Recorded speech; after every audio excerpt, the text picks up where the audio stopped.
Hi, Melanie. Hi, JD. Melanie, do you know that we have to interview an artist for GP Junior? Miss Kay Beadman is going to visit us. Yes, Mrs. Peter and Miss Chen told us about it. Do you know her? Yes, she's an artist from the UK, but now she lives in Hong Kong. Oh, I see. How old is she? I think she's in her early 50s.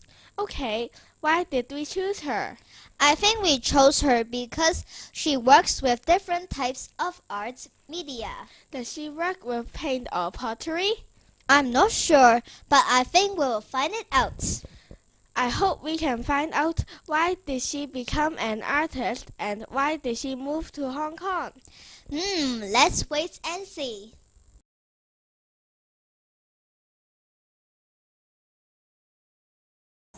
I like it very much.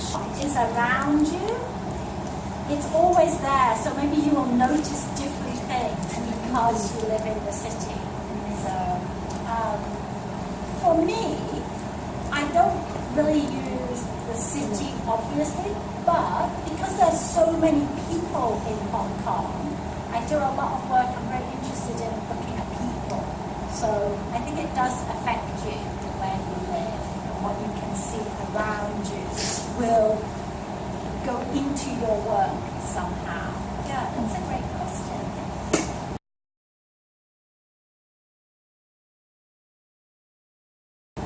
Okay, who's next?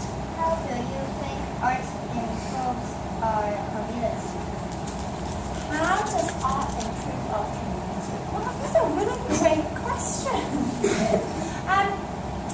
Well, I think art is really important in our community because a lot of the time, especially when you're older, we work very hard and sometimes it can be hard to relax. If we only go to work and we only go to make money, I think our life is not very satisfying.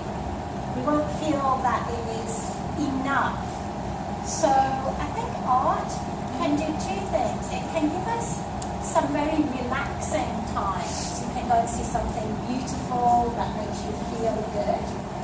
And also, I think interesting art lets you look at a subject maybe in a new way.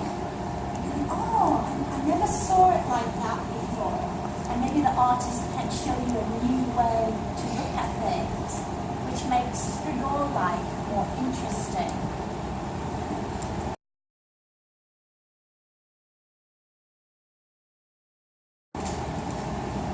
How do you think kids in my age can get involved in art projects?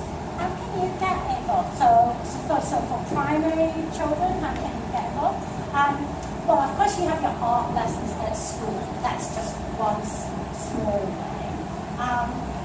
And then when you have your free time, in Hong Kong there are a lot of art galleries and there's a museum of art.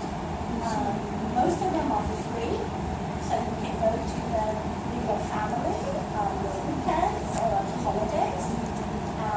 I think you can borrow a lot of books if you hear about an artist that you like. If you see a picture in school, if your teacher shows you an artist you like, you can go and find out more, get a book about that artist from the library, look at the pictures. Of course, the internet now, you can search not just for the artists you like, but any topics.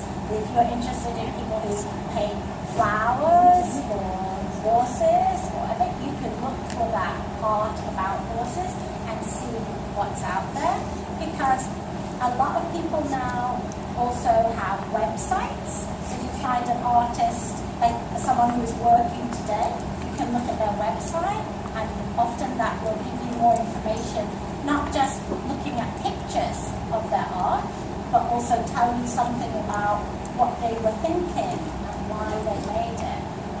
So I think there's lots of ways you can get involved. Art clubs, there's quite some after-school art clubs that you can go to practice and learn to draw. You can start your own art.